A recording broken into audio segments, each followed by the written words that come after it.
The Secret Shop is brought to you by Ink Gaming, a wonderful place to get all of your gaming supplies, whether it's deck boxes, gaming mats, mouse pads, or apparel. Ink Gaming lets you choose between some of the best designs on the internet, or you can use your own artwork to have a one-of-a-kind style. Check out Ink Gaming using the link below or use the promo code A12 to save 12% off your order. That's A12, all capitals with the number 12 at the end, to save 12% off your order at inkgaming.com.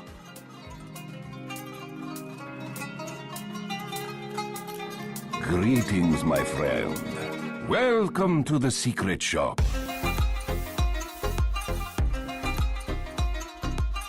Hello everybody and welcome back to the Secret Shop. I am Ian and I'm joined by my regular friends. We have Anger. How are you doing today? I'm doing fantastic. How are you doing? I'm doing really well. And Simon, how are you? Starting the new year fully recharged. Happy New Year, everyone. Yeah, very good to hear that. So to begin things, I do want to start off on, our kind of like warm-up question. Start off, of course, anybody who does have a warm-up question that you want to ask the cast, doesn't have to be artifact related. Be sure to put that in the comments, or even you can reach me on Discord or whatever, where you can join the A-Space Discord and talk to us about that. But the thing that I always do is actually not about a question. I actually have like a mini rant, because I actually wanted to ask you guys about what winter is like and where you are, because right now I'm in northern Ontario. I just moved here.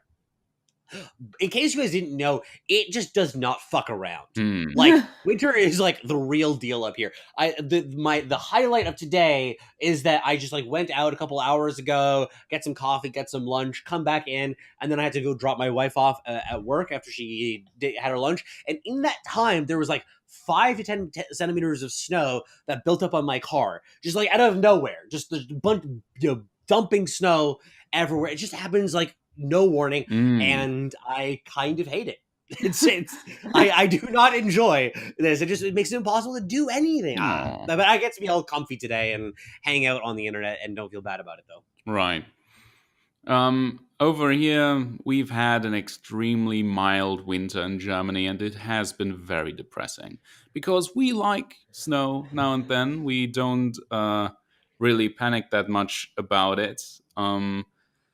Yeah, just very little snow, very sad all around. What is like rainy the winter. Normal temperatures? What is the normal temperatures for your winters? Like what is it right outside right now? Oh Jesus, what is it outside right now? I would have to check somewhere, but we are like, Just guess. I believe like about 8 degrees, maybe 10. 8, 10? That's so warm. I know, right? Yeah, it's really warm. I feel like 8 degrees at least. It is for all you Americans out there. We're doing this in Celsius, the only real temperature metric out there. We don't talk about Fahrenheit; just do not acknowledge its existence. I would rather do it in like Kelvin. I'm more comfortable with that. Fahrenheit just feels all made up. Anyway, yeah, 8 is like really mild. What is it up there in Norway? It's -1 right now, according to my phone. So it's okay. like it's actually snowing right now, so it's really comfy. Very nice. So right now it's -12 here. Whoa. Oh, that's like nothing. It's gonna get to like -20 over the course of the winter, like not that infrequently. Yeah, I grew up in this kind of business. I moved back to it now, and it is it's intense. Right now, I looked it up. It's 5 degrees, but again, usually it would also be around 0, probably in the negatives. We like it. -1. We like it. It's romantic. I mean, it's romantic. It's really nice. It's really nice. Don't get me wrong. I enjoy that too. I wish that we had that. I'm just jealous of you. So I'm just shitting on you as a result of that. So let's get right into the main topic for today. Then we actually want to talk about is actually do a little bit of a deep dive on each of our decks that we've been playing a lot over the next little while. Give some background about what the contents of the decks are, how you play them, good matchups versus bad matchups, that kind of thing. And then after that, we'll kind of talk about some bigger picture stuff that's going on with the artifact community. But we wanted to start off though by talking about Simon's deck. How about you tell us about what you've been playing as of late? So first of all, I am a budget player. That means so far I have spent very little money on Artifact. I believe I bought like a pack or two. And beyond that, I haven't really done much at all. I've done a little bit of trading via the market, but I think the only major purchase I've made through that, if you can even call it that, is Bristleback, who's only a couple cents. So I'm neither a net decker nor like tier 1 beast. All of my decks are probably off the scale of tiers anyways, like probably below tier 3. Currently, what I've been playing the most is a red black deck, which, most people will recognize as like a budget hero killer deck. It's PA, Bristleback, Ursa on the flop, then Legion Commander on the turn, and I put Bounty Hunter back in. Interesting. I've been experimenting a lot. Honestly, the last few days I've played more with Lich, who was one of my few rare heroes that I was able to unpack. And it has been a nightmare to run against like more optimized versions of this deck, especially because they do what this deck does just way better. So that has been, I think, the most frustrating, right next to all the blue decks with Incarnation of Celemene, Aghanim Sanctum, and all that good stuff that just ends the game in a cutscene. I've been having fun with this, honestly. It feels good to take heroes off the board before they can do anything. Because of that, I put 2 Fight Through the Pain into the deck, so I can actually fight for initiative properly, which, in everyone's experience is a very important thing to do. Oh man, initiative is really so game-winning in so many situations. I also run 2 Relentless Pursuits just to have my black heroes be a little more mobile, because as everyone, I've had bad luck when it comes to TP scrolls as well, and stranding your heroes when you're supposed to, brawl with them and kill them is rather hard. So those Relentless Pursuits help me maintain at least a little bit of mobility with some of my high damage heroes in black, especially with PA, who needs to be in position for the next round so I can get that key coup de grace in there. And duels, always there thanks to Legion Commander. I think one of the things that I learned about first when I started with this deck compared to where I ended up is you really have to hold on to those coups. You have to hold on to those duels. Like, I started just like everyone, doing those low value duels in the first 2 rounds just to get some tower damage in, etc. But it really isn't worth it. You got to keep that for those late turns where you have to eliminate key targets to do anything. Thankfully, thanks to one of the packs I recently unpacked, I got enough magic. So that's been a nice finisher as well when I do get it. Yeah, so I think that your point about duel is pretty important. That's something that I'm gonna touch on too when I talked about my deck, and not that I'm playing it, but you'll see why. But honestly, I could be convinced that duel might be the best card in the game. Is that too bold of a statement? Because the card is absurd powerful. It is very strong. But honestly, I feel like I've been screwed over by gank way more often. Because that is, even though it costs more mana, it's a much more flexible card as well. Oh, I mean, it's more powerful in an absolute sense, but the difference between 2 and 4 is massive. It's true. So, but yeah, I think that's really good. So no, I do want to talk a little bit about so what are some of the other content of your deck? Because red, black, as a macro archetype does have a lot of different flavors. So, for instance, are you playing some gold generation effects and maybe some high cost items? Are you playing like maybe a little bit more to units? Like, what is the composition of your main deck outside of what you have with the heroes? Right. As I said, in the last few days, I had actually replaced Bounty Hunter with Lich, who has been very good, honestly, when I do get to the mana 7 turn, because usually it's either I get outdone by other aggressive decks, or the game goes long, and then I get Lich's 7 mana signature card, which is very powerful. That has definitely won me quite a few games, especially because you get initiative on top of that. I do not currently run much gold generation at all. Therefore, I use very few high gold items. The only 2 items in my deck that have high gold, I'm just looking into it. I redid a couple things just a few days ago, but I run a Red Mist Maul, and I just put in a Ring of Tarask because I just had a couple personal great experiences with Ring of Tarask, because it gets you so much health and so much regeneration that it really saves heroes from the brink of death when it's key.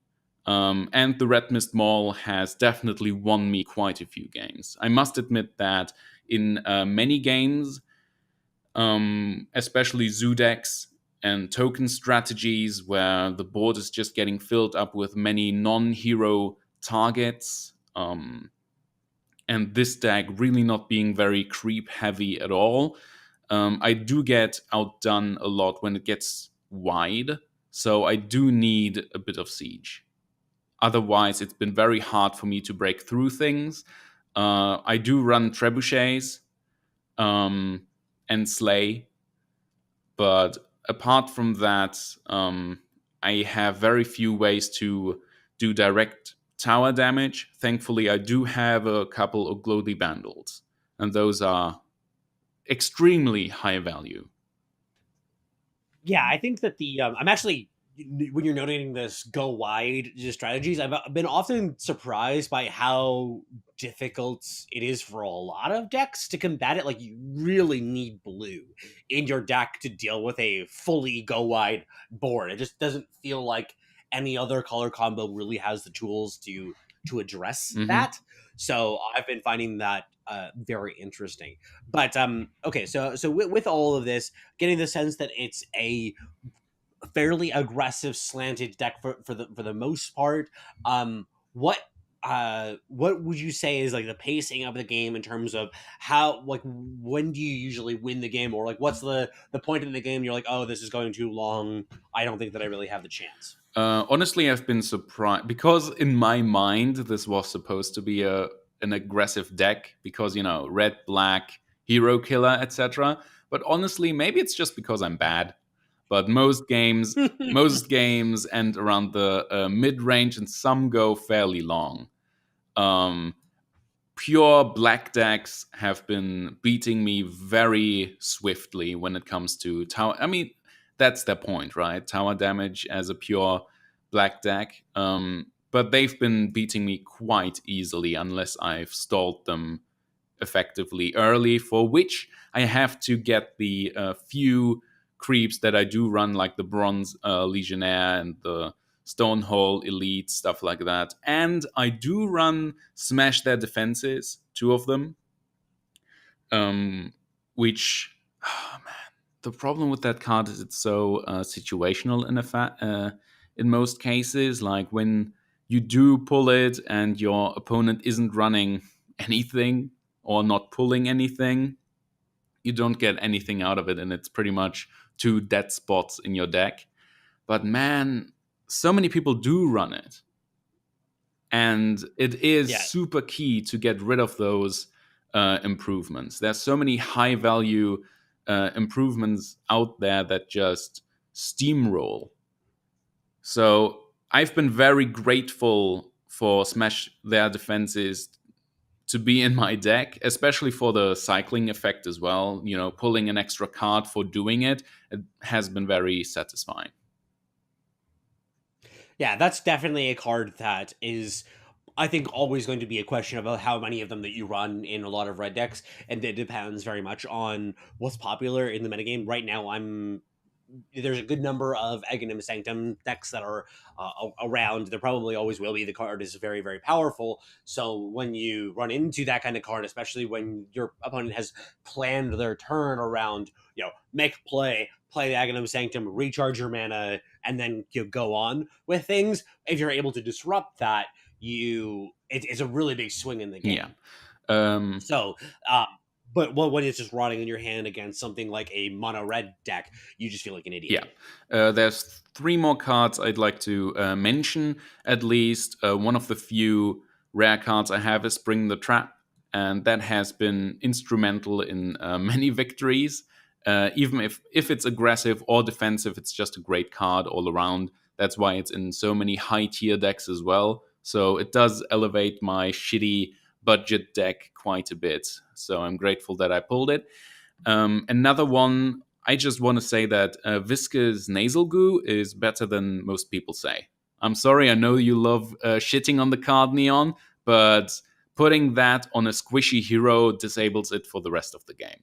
Hey, it's not so much it really is about shitting on it. I think that Anger is the one who has stronger opinions on the card. But really, just snotting on a low health black or blue card, 2 hits by a creep and they're gone. It's been really nice putting that on key targets. But yes, it's not useful always. But I mean, now that Axe has been nerfed, Viscous Nasal Goo works really well on him as well. I mean, he's just once the armor is gone, he really goes down the tier list, honestly. And the last one I'd like to mention is Sucker Punch, because that, again, this is one of those cards that's strongest when you have initiative. This has won me games as well, where you just manage to Sucker Punch a key blue hero, for example. Oh man, there was that one game where the guy was just showing so hard the way that he deployed his heroes that he has Annihilation, that putting that Sucker Punch on that blue hero felt so good. Like, you could see the gears turning. I could feel the frustration, and then he just gave up. Mwah. Forever in my deck just for that game. Yeah, those are instances when it shows well, and I think that's a card that has some really interesting applications in specific sort of red heavy decks, especially. Like, your deck is 3 black, 2 red. I personally wouldn't be quite as interested playing it there. Actually, no, you said it's 3 red, 2 black. Yeah, I apologize. It's 3 red, 2 black. I think that it's okay as an inclusion, especially if you are on the budget side of things. I know there's a number of mono red decks that play it as well.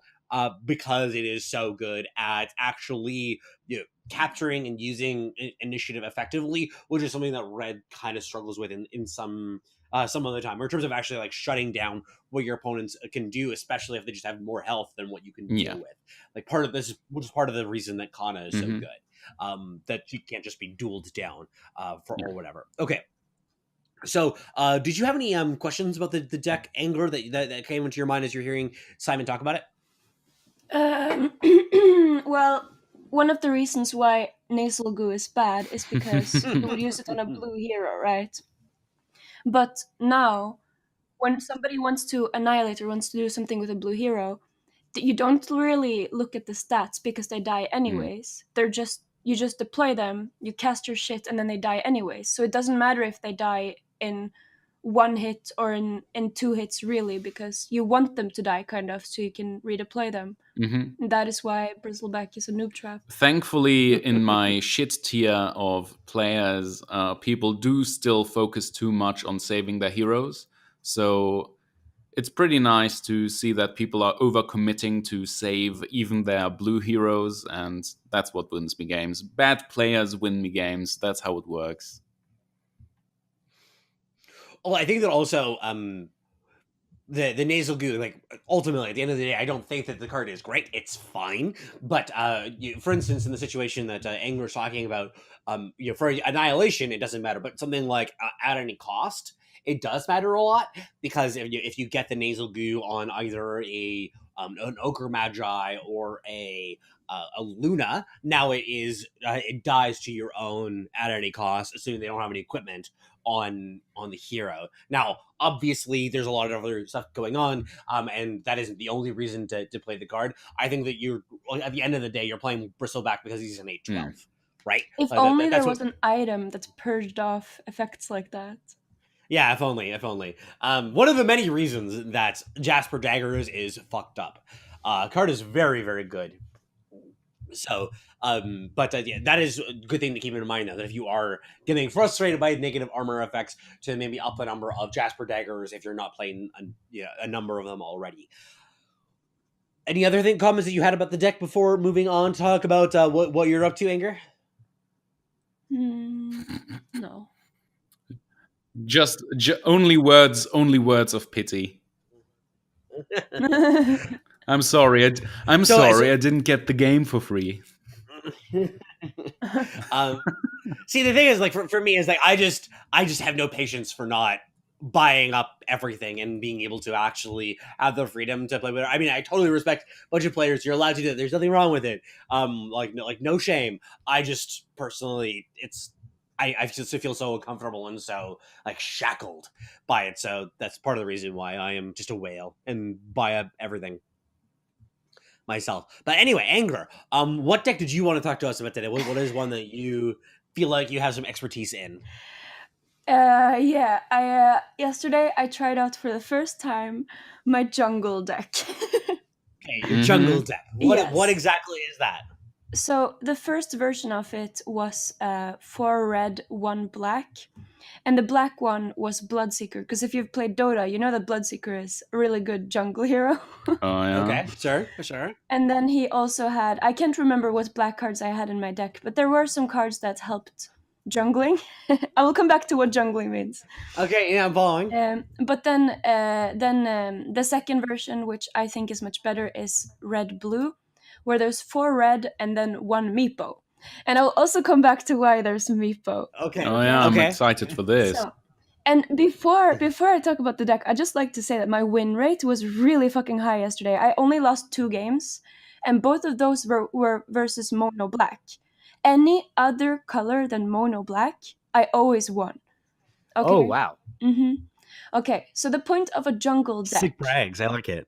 If we just completely disregard what I put in my deck, the point of a jungling deck is that you only focus on killing creeps. You don't give a shit about heroes, because killing heroes doesn't really give you anything other than stopping people from casting shit. But other than that, it's always better to just focus on farming all the creeps. So a jungle deck, they will only focus on clearing as many creeps as possible the most effective way. So in my deck right now, I have new orders in case my hero attacks his hero, I can redirect it to a creep. Okay, sure. And then I have 3 Bronze Legionnaires, because they're just so good at farming creeps. They don't die to a normal melee creep and they kill it. And then I have I'll talk about the heroes first maybe. So on the flop I have Axe for Berserker's Call, and also he has 2 armor, so he can easily kill creeps without them hurting him. I have Sven, and with his cleave he's really good at killing creeps, even though he's not a jungling hero in Dota, because that's also a point here. They have to be jungling heroes in Dota. Axe, Okay. you can jungle Axe in Dota. Then you don't jungle him from level 1, but when he has cleave, so you start jungling him after a while, a little bit, like any carry. And then Legion Commander, of course, the best jungler in Dota, and also her duel is good for taking out creeps. Yep. And her ability too is nice, because if creeps are hitting her, they're hitting themselves. And then on the turn is Meepo, who I will get back to why Meepo is here, because yes, he is a jungler in Dota. While you mid him, you also go into the jungle a lot, so he is a jungling hero, but that is not why he's in this deck. I will come back to it. And then on the river I have Beastmaster, who is not only a jungler in Dota, but he makes a lot of creeps in Dota, and creeps is one of the best way to kill creeps by making them. Oh, okay. And the reason why I have, I'll talk about my items before I talk about the rest of the cards in the deck, because that explains why Meepo is here. Wait. I thought that Bristleback was good at jungling in Dota. Is that not the case? Well, not from level 1, maybe, or I don't know, not sure. really, because if you just look at what Bristleback does, none of it really helps for killing, or other than the quills, but like his you want them to hit you from behind. He's just better in There's lane some defense Guardian than Dota Okay, right sure, here. sure. Okay. But if you get fat, you can kill creeps, but he's not first and foremost a jungler. So Gotcha. the items are 2 Revtel Signet rings for the Meepos, then 2 face boots to make sure you can move around and actually kill the creeps. There's 2 blink daggers because you want movement. You want to move into those lanes that has a lot of creeps. And then 3 poaching knives. Sure. Because creeps don't give a lot of gold, and the point of jungling is to make a lot of gold. So when you kill those creeps, you want to have poaching knives on. So just imagine you're killing 4 creeps in one lane, and you have 2 poaching knives there. That's what? Can you do some quick maths? 4 creeps times 3. That's 12 gold. Yes. And that is why I have 3 poaching knives and Meepo, because then I have a 1 for me and 1 for me. And you want to have 6 poaching knives. We smart. Okay. Oh, okay, sure. So you can make sure you get gold because you're not killing heroes, so you have to rely on getting gold from killing creeps. So you need the poaching knives. And the also a side note, it might be a coincidence, but the 2 games I lost versus Mono Black, I remember that I didn't get the poaching knives. In all other games, I got them reliably. So just putting that out there. Okay, so I also have to clear the deck because you want to spread out those attacks and hit creeps. And then Stonehall Elite is the perfect creep for farming creeps. He's so good at farming creeps. Trust in standards to keep your own alive. Foresight, also in blue, to draw more cards. And then Time of Triumph. I have 3 of them in case you get to that late game and you need to Time of Triumph all your heroes because you have Meepo. So, well, I mean, Triumph also makes you better at killing creeps. Yeah. Because it gives you the cleave to kill more creeps, which is really the purpose of the card, as everybody knows. Yeah. And by the time you get to Time of Triumph, then you are nice and farmed up on creeps. You have jungled. It's time to end the game now. Sure. Okay. So it went surprisingly well. Usually when I make meme decks like this, it doesn't go well. I have below 50% win rate. But this one had so high win rate. And I know it's versus pretty low skill players because I think I'm only skill level 10 or something in Constructed because I haven't been playing a lot. But still, I was versus fucking red-black Sorlacan, Bristleback Legion Commander trash. And I still fucking beat them with my jungle deck. I like it. Okay. So just focus on that farming and skilling up and then getting to that late game. And the Meepo has been working out well for you. That's the one that is the most controversial in my mind, but he's been holding his own, not feeding too badly. Well, I like I said, I first started out with Bloodseeker instead of Meepo as the splash, and I had the most games with Bloodseeker, but I think part of the reason why it went so well with Bloodseeker was because I didn't draw his signature card much. Of course. So I feel like he wasn't really doing much other than being a jungler in Dota. But now with Meepo, I don't know. I didn't feel like him feeding was a problem. And but that's the case in all my Meepo decks. It's like if you play Meepo decks right, he doesn't really feed that much. I think that he's a card that when he is very good and he's able to stay alive is incredibly powerful. It depends very much on the exact matchups that you go with him. Like when he is firing on all cylinders, he is incredibly powerful. But sometimes like if something goes wrong, especially in the mid game, you just feed like 10 gold, 15 gold, just kind of by accident, and the game kind of begins to become a really difficult. Yeah, right now Meepo is definitely the hero to watch when it comes to future expansions, because I feel like there's some really degenerate stuff that you're gonna be able to do with a hero like that. I mean, right now he's the biggest gimmick hero in the game, definitely the most unique one in a way. I mean, I don't think he's just a gimmick. I think that he actually has some serious Yeah. power. I think that it's only partially revealed right now. Like, I mean, I know that it is kind of a meme. Like, it just looks like a just for fun card. I think that he's really powerful in some of the things that he can do. I'm actually thinking about now of like other applications, because I never actually like really worked hard on Meepo decks to see if there's anything else that I could do with it. But I feel like there's got to be some possibilities there. But no, I honestly think that there's some really high potential in that card, and that we'll only see more of that really kind of manifest in the future, because there's just some really powerful text on that signature card that he has. Right. Yeah, you just gotta draw it though. That's the problem. Yeah. This is not even my final form. Okay. So, were there any other bits of the matchup info that you could tell us about? Like, for instance, specific decks that you felt that you did really, really well against. Like, you said that Mono Black felt like it was a bad matchup, even though maybe you didn't. It was hard to tell because it had to do maybe more with the composition of your draws, but at the very least, it didn't seem like a good matchup. But were there any of the other matchup information that you thought was particularly interesting For my jungle deck? Yeah.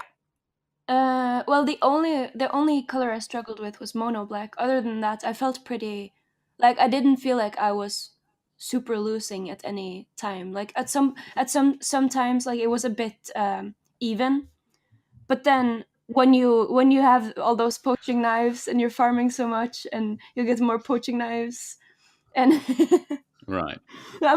okay, but for real, when you always, every single round, farm every single one of his creeps, it's so powerful because he can't push. Yeah.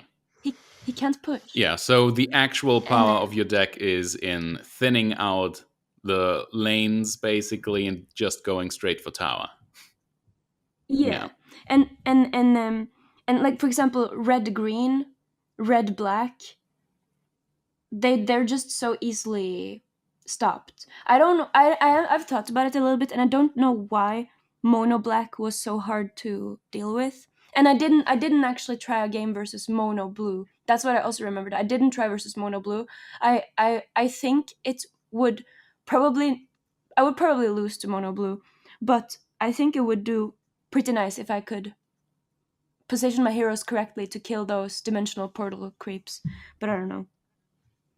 Yeah, I think that the problem with mono blue, especially depending on the build, is that they're pretty good at being able to pick off meepos between at any cost, and then if they're running the Skywrath mages as well. So that would be something that I think would be a little bit tough of a matchup, but it would be probably doable, especially if you can get a little bit kind of ahead of them, and that they have sometimes they do have these clunky draws where they have, the double bolt of Damocles in their opening hand or whatever, like, or their other expensive cards. And if you can kind of dodge that, then and get a couple of meepos deployed, then the game will start can really move in your favor. So I'm interested to hear more about this deck as you work on it further. But I think the part of the reason the mono black deck would be so good is because, like, their A should be able to pretty consistently coup de grace down the like one of the meepos to get multiple goals with that. They're also pretty good at finding holes or creating holes to really punch through. Part of the reason that your red heavy decks, like, one of their weaknesses is that if you can kind of like constantly just jam up the board with random creeps and keep their creeps to a minimum, then they just can't score any tower damage. So even though their heroes are huge, they're just keep on punching these 2/4s, and they're really just waiting for Time of Triumph to come online before they can actually kill you. And that gives you a lot of time to come up with a game plan that can counter that. Once again, like, the biggest weakness of my deck is that I have trouble punching through lines of people. So, Anga, where would people have to go to watch you play this deck? I did stream it yesterday on twitch.tv/angermi. What was that? So I did- Twitch.tv/angermi? Yeah. Love it, love it. I have just stopped by your stream a couple times, and it's a lot of fun. I actually, I am hoping within the next couple of weeks to get actually my own stream set up as well. So that I'm really excited about being able to do a little bit of that. I don't have any like specific plans exactly about what that's going to look like quite yet, but it is something that I am very anxious to do some more of. But I just wanted to ask, Simon, did you have any questions for Anger about her deck before we move on? Yes. Have you caused many rage quits with this? No, because that's also part of the deck. It's mind games, right? When they see me, with they 6 always think they potion have a knives. chance because their heroes are alive. Yes. Yeah, that too. But they also think I'm fucking retarded, Yeah. you know? Because why would I, like, what the fuck is this deck? They think, oh, this is a noob, just started playing. This is gonna be an easy game, and then maybe they don't fucking know who I am. And then they see me redirecting my heroes from their heroes to their creeps, and they think, what the heck? What a noob, yeah. But Love actually, okay, so in one game I remember I was versus, I can't remember what I was versus, but he had Luna. I can't remember what the other heroes were. And then at mana 6, he tried to eclipse me and he only had 3 charges. Because if I want to, this deck is pretty good at killing heroes too. So if there is a Luna, I will prioritize her over creeps. Mm-hmm. Yeah, she's a good one to kill. But with that, I think it's a good opportunity to transition to my deck, which I know that Anger loves passionately, which is the mono blue deck that I wanted to talk about. And the reason that I wanted to talk about is actually because I've been messing around with some of the different variants of the deck over the past couple of days, because I always like think about it feels like with mono blue that you should be really, really constrained as to what you can do, right? Because you're only working with one color. There's actually one of the hero slots that is kind of debatable as to what you should be playing there. So the traditional builds play Skywrath Mage in addition to a Luna, a Zeus, Ogre Magi, and Kana. Like those 4 are pretty set in stone. But the last slot there of whether it should be Skywrath Mage, earlier versions played Crystal Maiden. Some people have been talking actually a little bit about OD, Outworld Devourer. That slot as well. That was actually something we mentioned on the cast the last time that we did this. And so I decided, like, hey, this is a good opportunity to mess around with some of the different possibilities there and kind of see what's going on and see of what if they're actually playable or good. And so, for instance, I started out by playing Outworld Devourer. I actually played Outward Devourer in a constructed deck. And he was, I'll put it this way, he was much better than I thought he would be. Really? And by that I mean he was not terrible. So Outworld Devourer and Crystal Maiden are actually surprisingly close to one another in their power level and in their abilities, etc. They're really, really close. The only difference is that Crystal Maiden has a better card and ability and a worse body. OD has a better body and a worse card and ability, but like they're very, very close to one another in their function.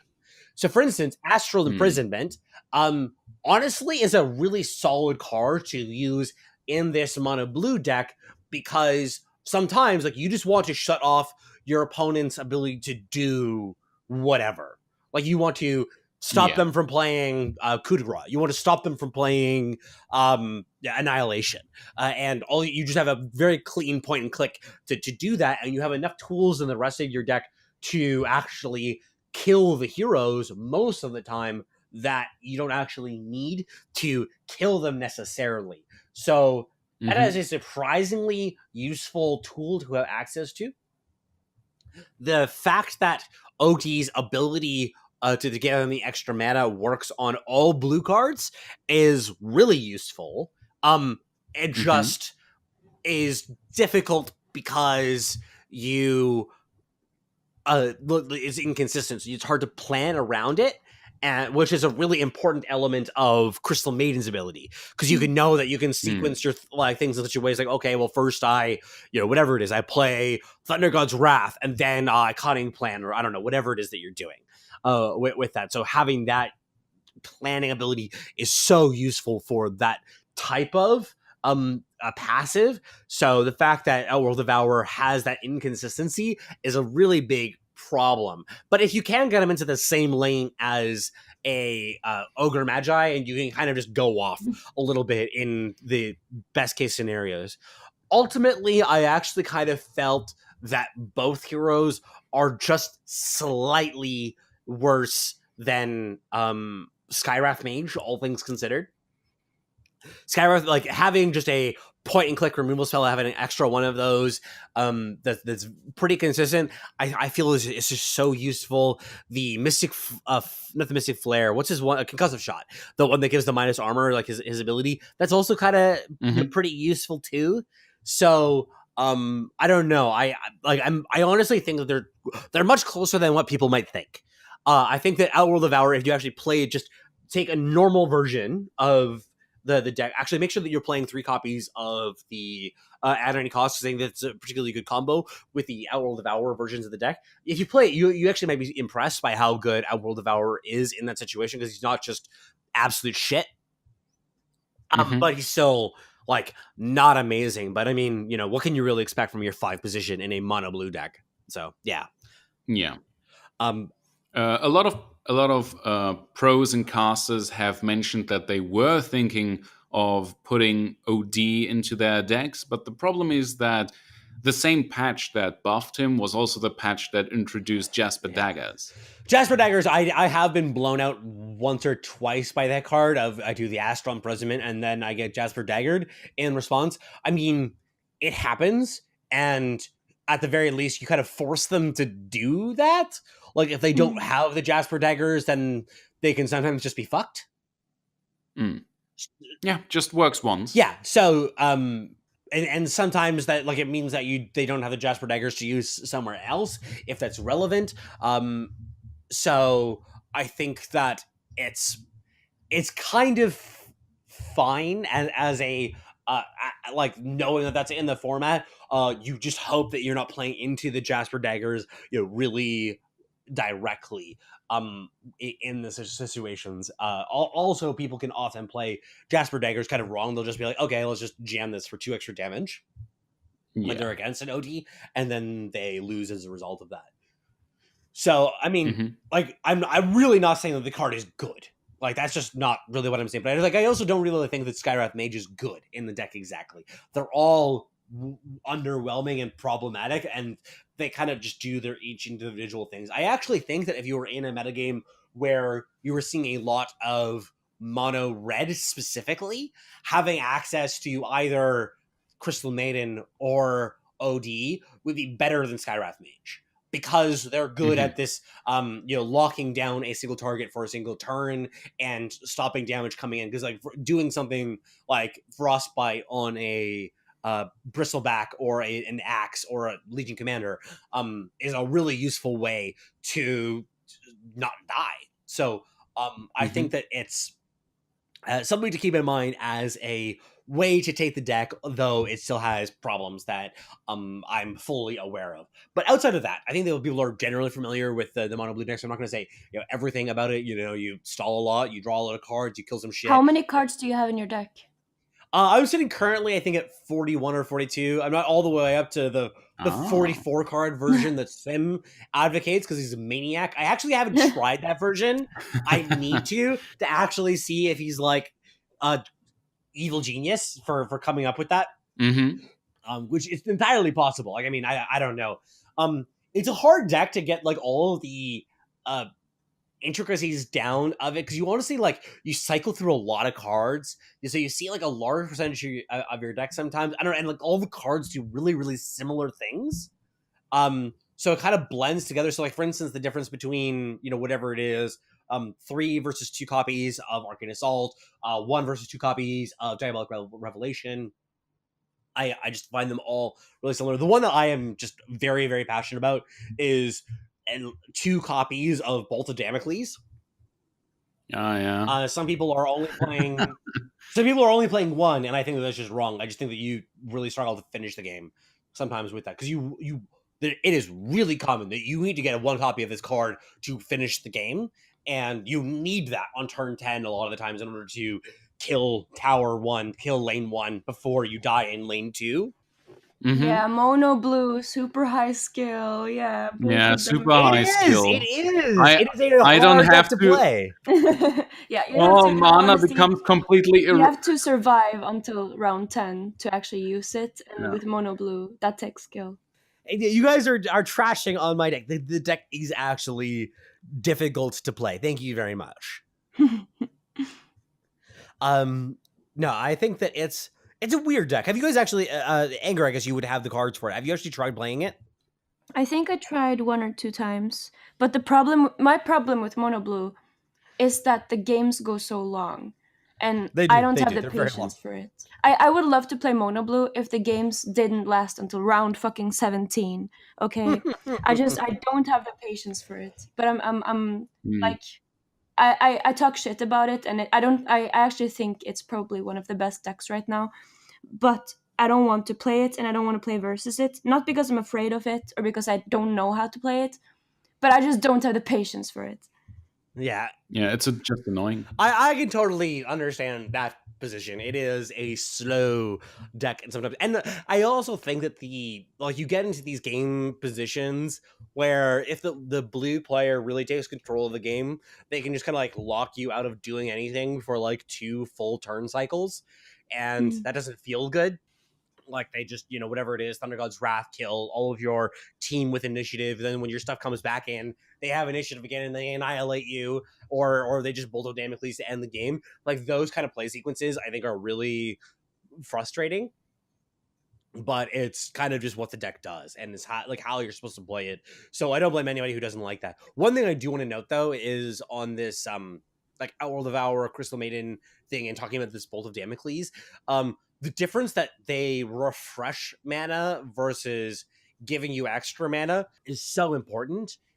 Because you can't do something like play some spells, activate the Aghanim Sanctum, and then go up to 10 mana to end the game. Oh, yeah. So, like, unlike something like Stars Align, which works differently. So, I think Maybe that's that's the way to buff OD, that the 25% you get back of the mana, right? No, you get 2 mana 25% 2 of the mana back. time. Yeah. And if You have that was it's actually added to your 50% mana pool, maybe that's how he would be buffed. Yeah, I think that would be an okay buff for him. I think that they'd want, though, to keep both Crystal Maiden and him working the same. I think that if you did that to Crystal Maiden, she might be broken. Yeah, Mm-hmm. 100%. So I can understand why they would want to keep it the same, though. And they kind of just say that, like, increasing your maximum mana is a green thing, and then refreshing your mana is a blue thing. I think it's kind of how they want to divide it. But so I'm not sure, though. Right. But I'm curious to see where they're actually going to go with heroes that have a percentage chance. Because they are becoming increasingly unpopular, especially like Bounty Hunter and most of all Ogre Magi. Because let's be honest, sometimes that multicast can win you the game. Yeah, I was so wrong about multicast when I first saw it. I was like, 25%, kind of mopey. Like, who really cares? I guess it gives you opponents every now and then. Man, it matters so goddamn much. So goddamn much. Yeah.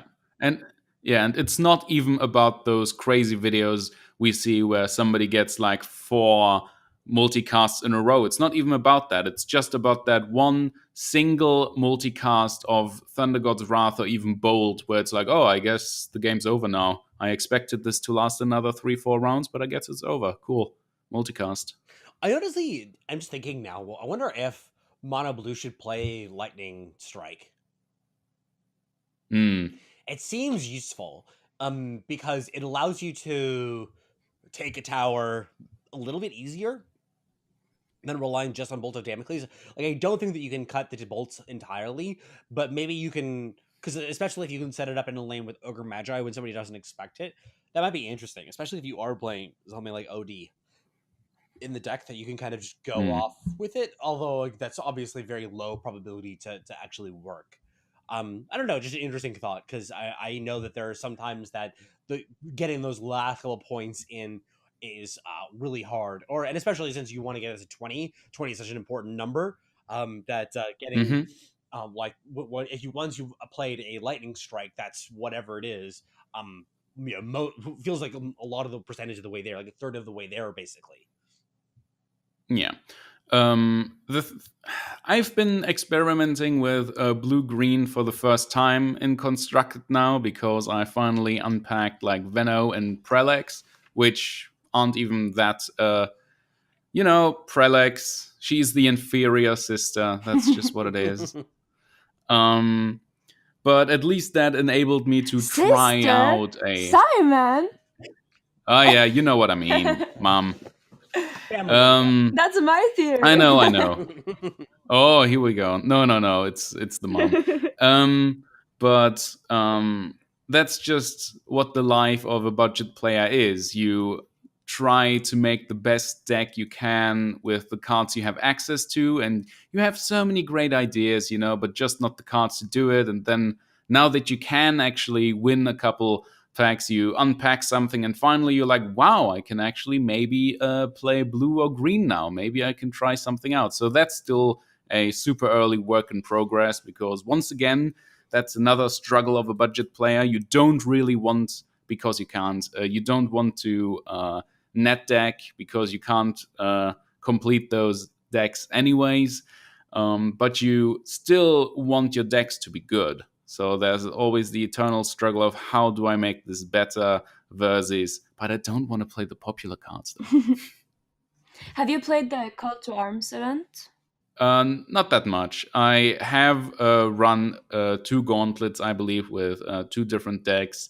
Last time I played was when they updated it, so I played one of the new hybrid decks, the half black one.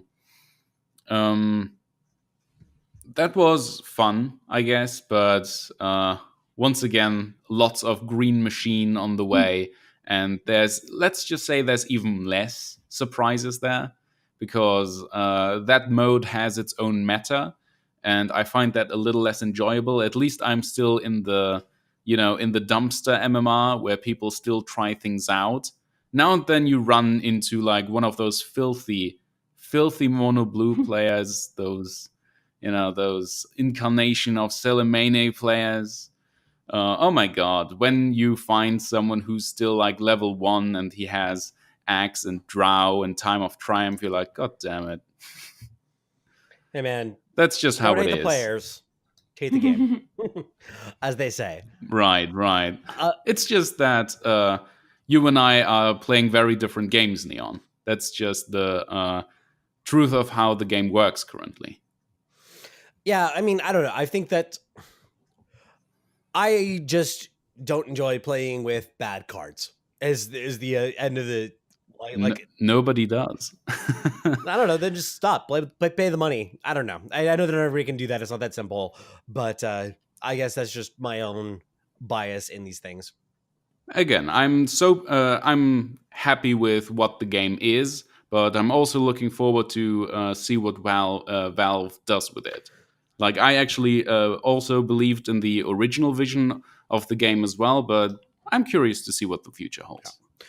So that'll do it with talking about the specific decks. I did want to spend a little bit of time talking about some general news on our way out the door, though. One particular thing that I want to kind of shout out to was the Artificers Guild, because Divok has decided to actually close up shop with that, which is an interesting development. He kind of said that he was struggling to kind of make interesting content and had lost a little bit of his enthusiasm for the game. So he kind of felt that he wanted to shift away from that, which I thought was an interesting and surprising move. So another one of the content creators kind of moving away from the game. Simon, do you have anything to add on that?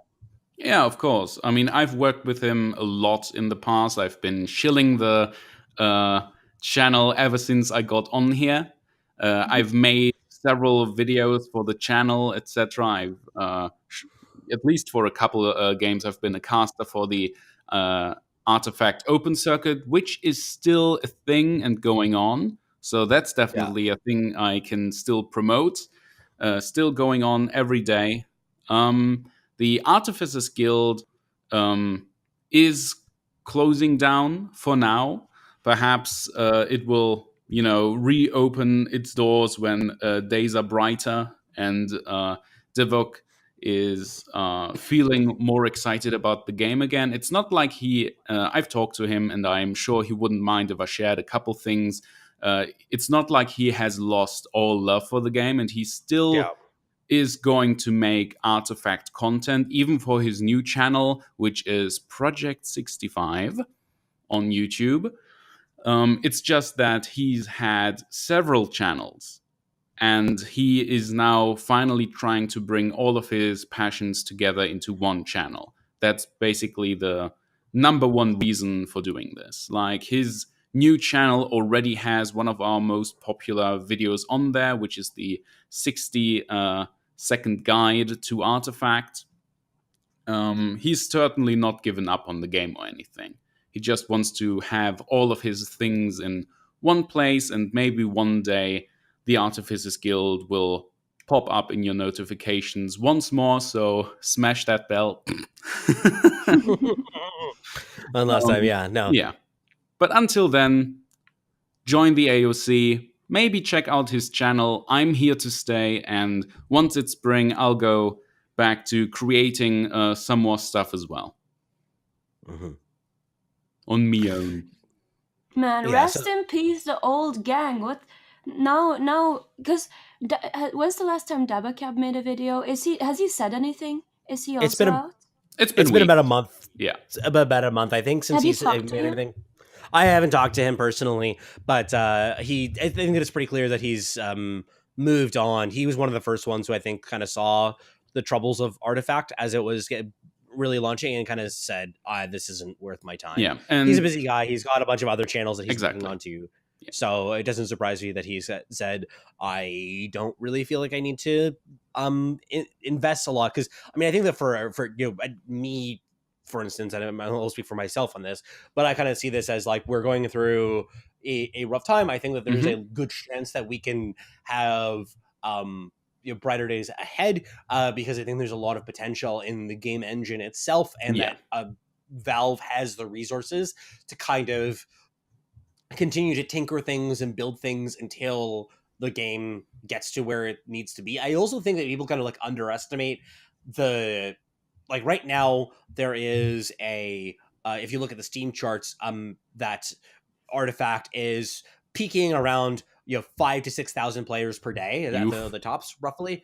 But the thing is like that number, like is much lower than we started with, but it's actually like really high compared to a lot of other games that have been successful for a long time. So I mean, it's not good. Like, don't get me wrong. That's not, I'm not happy with the fact that number is so low compared to what it used to be. But like, for instance, my other game that I talk about sometimes, like Eternal, that has never reached 5,000. I don't think that it's ever reached over 3,000. So it's been perfectly fine for years now as a community that has lots of wonderful content that comes out, and people who have successful YouTube and Twitch channels, etc. People have a lot of fun playing the game. So even though Artifact has not started off as this real force within the TCG community because it's had such a rough start, I think that it's still, even if it were to continue stable at this levels, it can be a quote unquote successful game by certain metrics. And it has the potential to grow from this position, even though the launch has. I do observe that a lot of people in this community, quote unquote, is that a lot of people don't have much experience with Valve at all. Like, they speak of where's the roadmap and all sorts of things. And I came into this as like a Valve fanboy since like a long time, like before the Orange Box, basically. And they do things very differently, and I'm personally certain that we will be talking about a very different game in a year. But it's still going to be called Artifact. Yeah.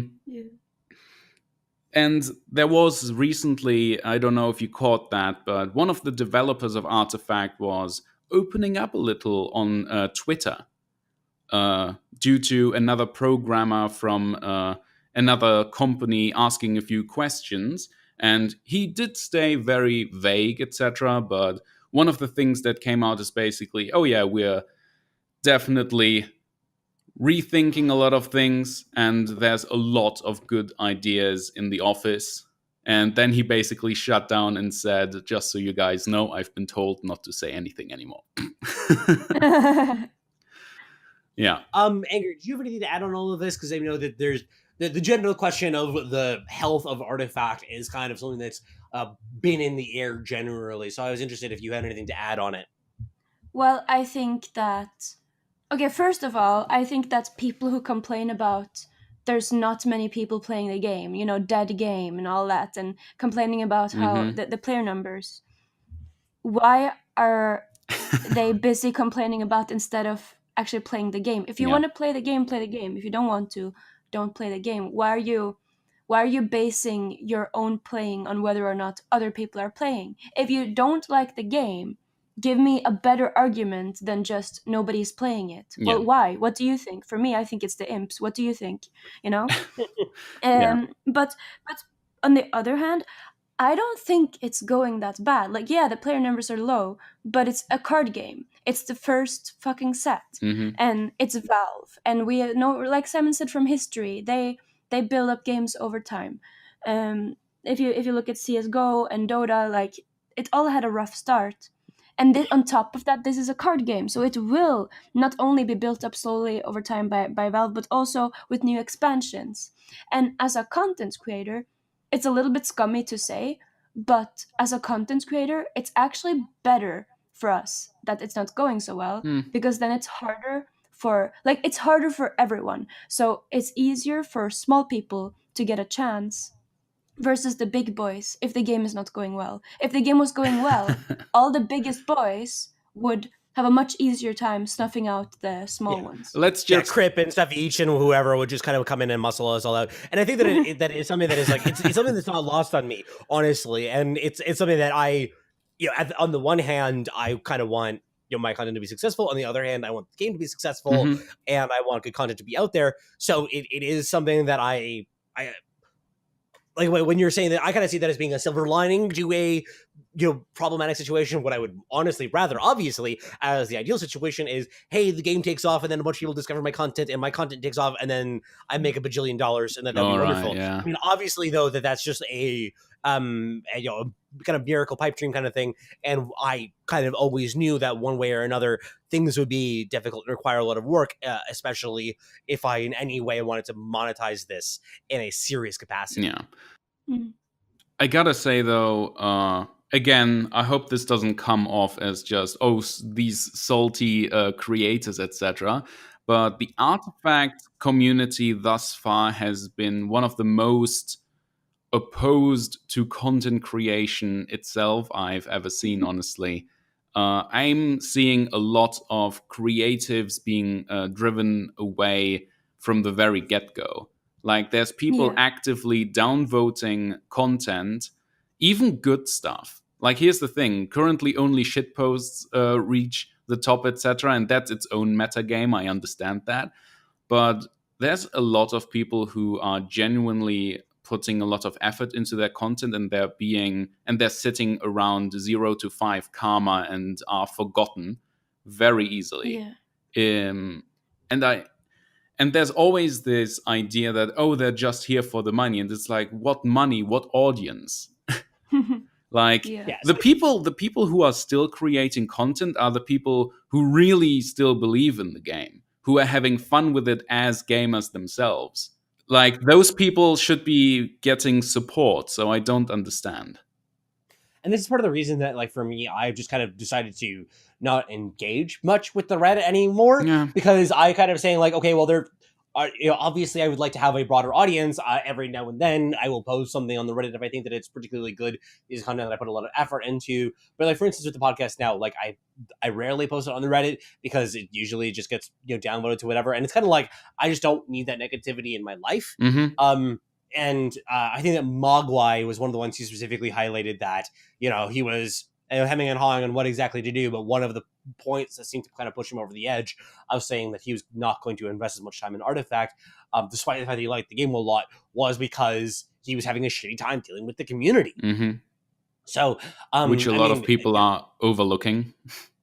Yeah, and so, and I will never be able to know exactly why things went so badly with the Artifact launch. I think there's obviously a very complicated mix of factors. We talked about a number of them before. I think that there were these cards that should have been changed before the game actually launched, like Cheating Death and Axe and Drow Ranger. I think that the advertising has actually been subpar. We haven't talked about this very much, but the modern way of advertising video games is that you take $1 million, you throw it at streamers, and you say, stream this game a bunch for money. And Valve hasn't done that. So like other things as well, the miscommunication about the beta, etc. So there's been all of these different things, but one of the elements that people may not realize is I think the community toxicity and the state of the Reddit has been a background setting factor that has made all of these things so much worse, and has, for instance, amplified bad press that Artifact has been getting, because you've seen a number of news articles being like, oh, Artifact community shits their pants over whatever it is that Valve just did, and that has been the mechanism, one of the mechanisms that has been part of this. Like, I think that Valve has fucked up in a number of important ways. We were very critical about how the rollout of the beta happened, etc. So they have clearly not been playing flawlessly for this, but at the same time, there are all of these other factors that are outside of them that have actually been contributing to this as well.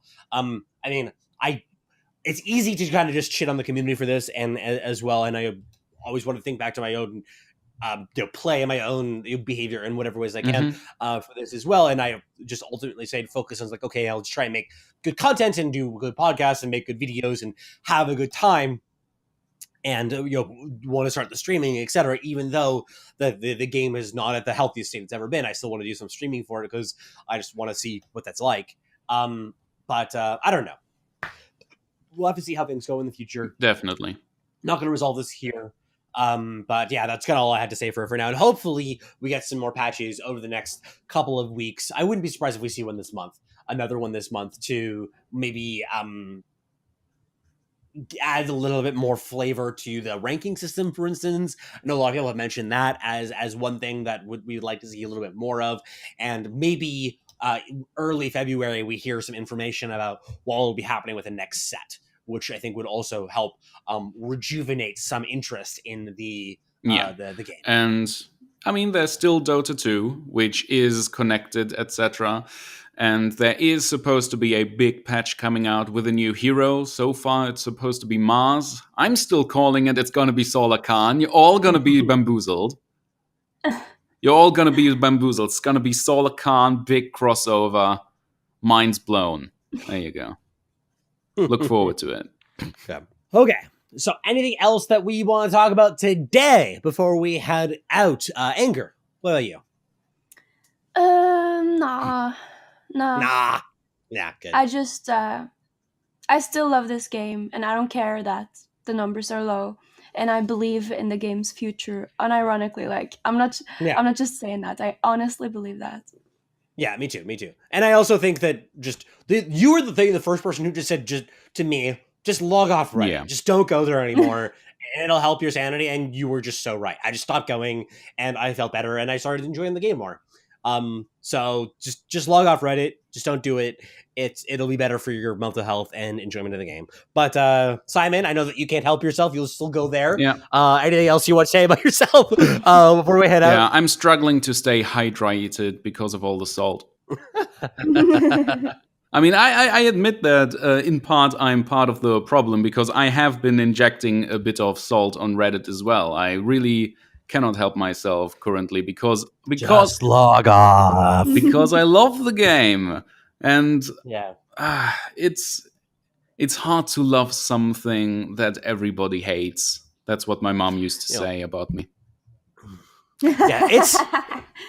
I think that that definitely sounds like you, unchanged for whatever is however many years. But yeah, no, I think that at this point, I think that like Bristleback, Reddit's just a noob trap. So as we mature as a gaming audience, we'll end up anyway. That'll do it for today. Kind of a weird negative note to end on. I'm still a little optimistic though. Thank you so much for joining us today, everybody. Take care. Peace. Thank you. Thank you for your business.